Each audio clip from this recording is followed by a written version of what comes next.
What is going on, everybody? What is going on, the Catch fam? My name is John Dawson, and in today's video, we are continuing my series of the top 20 quarterbacks heading into the 2022 fantasy football season. In today's video, we are breaking down quarterbacks number 11 through number 15. Quarterbacks 1 through 5 and quarterbacks 6 through 10 will be linked down below as well. If you guys do enjoy today's content, be sure to hit that like button down below. Subscribe if you're new to the channel. Come join the Catch family on the road to 1,000 subscribers, and please feel free to drop any comments, questions, concerns pertaining to the 2022 fantasy football season down below. Without further ado, let's hop right into today's video. All right, number 11 overall, we've got Matthew Stafford of the LA Rams, Super Bowl champion Matthew Stafford. That is, what a great season for the Rams and for Matthew Stafford at the quarterback position. I get that he had times last season where he was a little bit shaky, but at the end of the day, he finished as QB5, and I really think that 11 overall is slightly disrespectful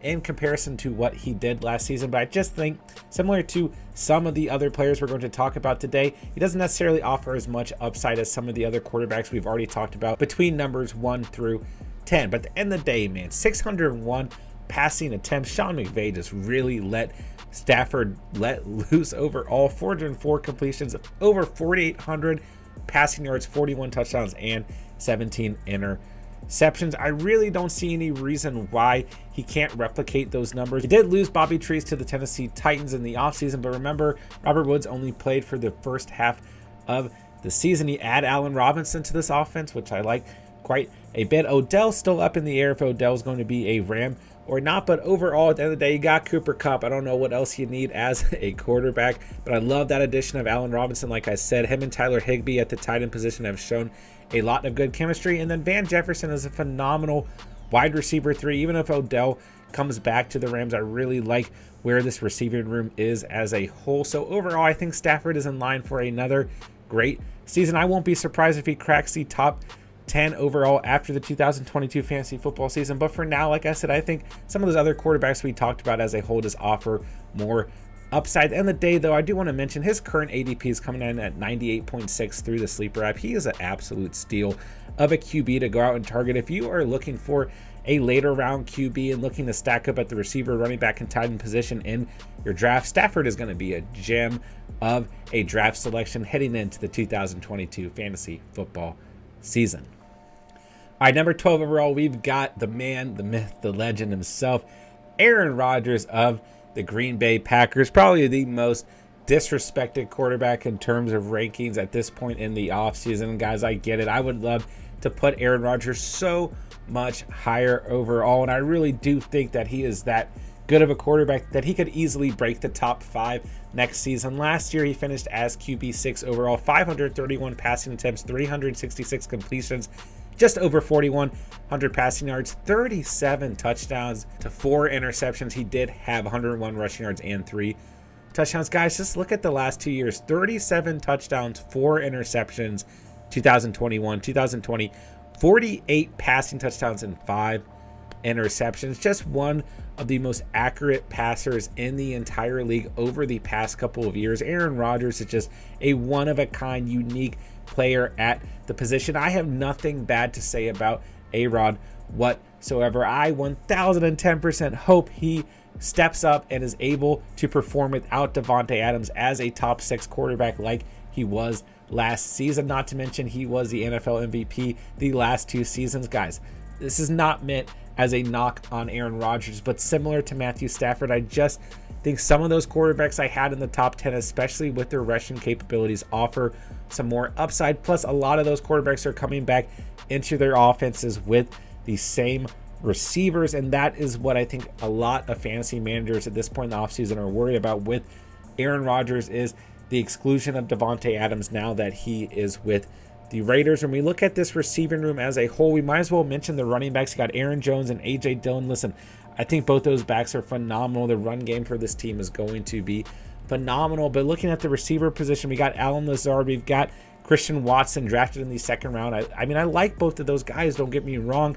Aaron Rodgers has been praising Sammy Watkins throughout training camp as well. And he's still got Randall Cobb and then Amari Rodgers going into his second season. And then he got Robert Tonyan, a tight end who 2 seasons ago was extremely productive and had great chemistry with Aaron Rodgers. So we talked about Patrick Mahomes as the 3rd overall quarterback, and I talked about how much I believe that Patrick Mahomes is going to be just fine with what he's been given this offseason, even with losing Tyreek Hill. And it's not really fair to not say the same thing about Aaron Rodgers, but for whatever reason, I just don't feel as bullish overall. At the same time, man, coming in with an ADP at 92.5 through the sleeper app, very close to Matthew Stafford, who we just talked about.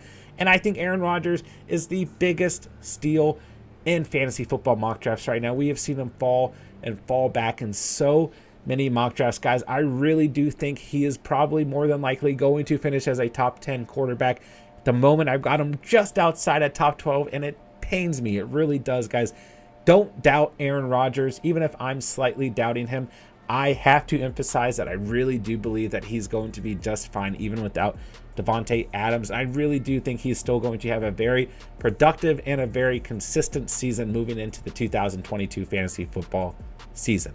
At number 13 overall, we've got Derek Carr of the Raiders. And I'm seeing Derek Carr's name pop up higher and higher on rankings out there. This is really one of your dark horse candidates to win MVP next season. He had a very, very good 2021 fantasy football season. He came in exactly at QB 13 last season. And guess what? We just talked about Aaron Rodgers losing Davante Adams. Well, Derek Carr is the quarterback who gains Davante Adams, and I think that is going to make a huge difference for Derek Carr overall. But at the end of the day, I want to see it first. I think he's going to continue to be outside of my top 10 rankings, and I could be very wrong about this. There are plenty of people in the fantasy community that think Derek Carr is going to be able to pass for 5,000 passing yards this season, but I just want to see it first. And I believe in this offense. Don't get me wrong. I love Josh Jacobs as an RB1, even if there's rumors that they're going to utilize multiple running backs within this offense. I mean, you guys already know I love Davante Adams as a wide receiver 1, regardless of who's throwing him the football.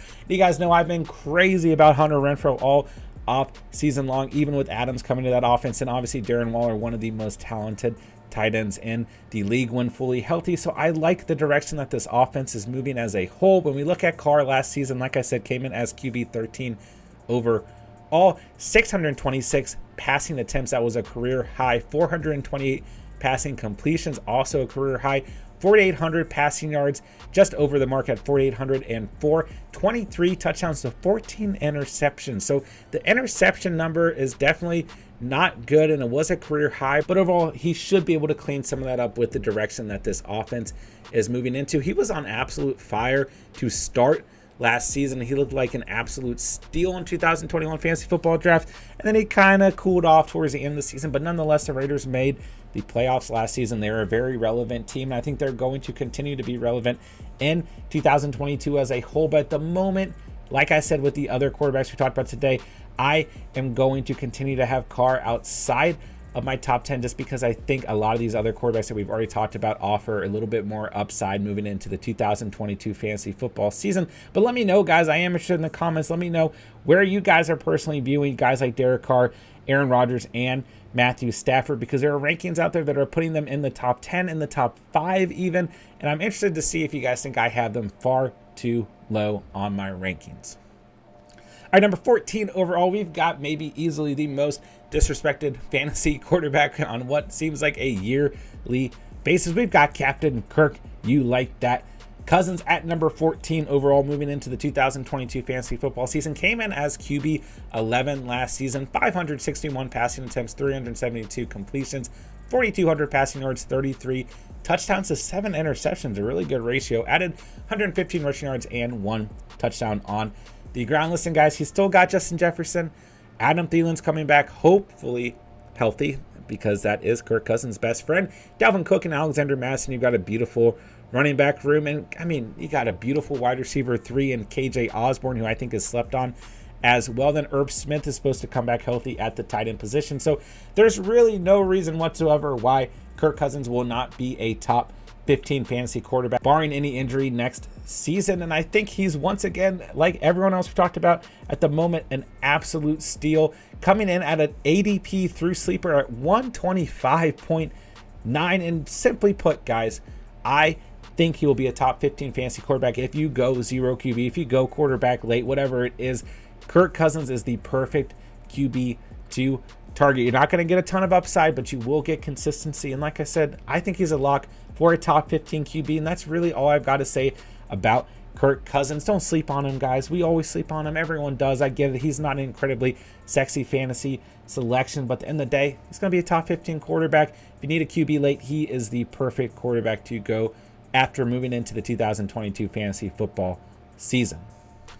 At number 15 overall, I've got Trey Lance of the San Francisco 49ers, which personally, guys, please let me know in the comments how you feel about Trey Lance, because personally, I am just all over the place with how I'm viewing Trey Lance at this point in the offseason. I know there are a lot of people in the fantasy community really high on Trey Lance who think he could really take a huge step forward in his sophomore season, coming in right now at an ADP at 109, so that is above Derek Carr and that is above Kirk Cousins, at least through the sleeper app. There are plenty of fantasy managers willing to take a risk on Trey Lance, hoping for that breakout season. We've heard a lot of mixed things about Trey Lance overall in the offseason. I've heard really good things.